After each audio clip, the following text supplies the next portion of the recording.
Click the link in the description below to learn how to switch to commercial full-time. Hey, Andy with Empire Roofing Contractors here. Today we're on a 20,000 square foot metal roof restoration. We're doing a Puma XL system on this. This particular panel is what they call a trapezoidal A standing seam panel. So that's why you don't see fabric on these seams, because there really isn't a seam. It's rolled over and crimped, but because we need to seal that up, what we do is we add seam grade to that. So we fill that crevice right in there fully tight. And we've went around all of our units with the top coat. Right now the way it stands is we've got our primer on, we've got all of our seams base coated, and we've got our quick caulk compound on all the penetrations.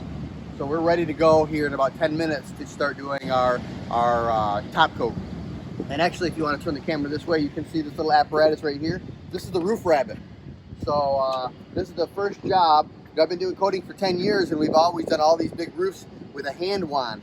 And although there's a lot of details that you still need to do with a hand wand, when you get out into the long runs, this little tool here saves a ton of time.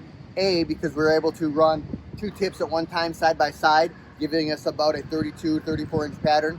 And then, but it also, because it maintains a nice efficient line, the same height away from the roof. Because when we're walking, it's hard to keep that pace. So this makes it a lot more even finish, and it's also less taxing on our bodies, so that you can coat a lot more without having a bad back.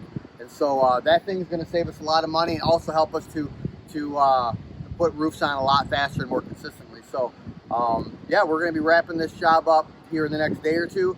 We were hoping to be done today, but the dew hung out around a little bit longer than we wanted to, so we'll probably be 2/3 to be done with top coat today, and then come back another day and finish the last bit. So if you want to get into installing these kind of roofs, I'm telling you, the margins are way higher than shingles and installing new metal, or even TPO and PVC.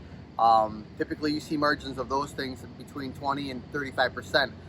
With these types of roofs, you're going to see margins between 40 and 50%, sometimes even above 50% profit margins. So why is that? It's because there's not as much competition. This is not a commodity like shingles and metal have become now, where you can go out and you can present a solution to a building owner, and there's not a lot of other people competing for you on that job, unless they're doing a different system that's costing more. So I can come in at half the price or 2/3 of the price of a guy that's going to install a membrane, and still offer them the same warranty, and tell them it's a seamless system, whereas TPO is not a seamless system, and you're able to provide that value and make a lot higher profit margin, and it's easier work in my mind. And so if you want to learn how to get into these systems, touch base with me or somebody that's in this group. And that's what we do in this group. Choice Roof Contractor Group is a group that's across the nation, and it's just contractors helping other contractors get started in commercial roofing. And we start guys in commercial roofing by doing metal roofs like this, because it's low risk and high profit margins. Get in touch with one of us. Do you want to see more content that's made specifically for commercial roofers? Be sure to subscribe to our channel and check the description below for links to other helpful resources. Our group is growing quickly, and more videos just like this one will be uploaded soon.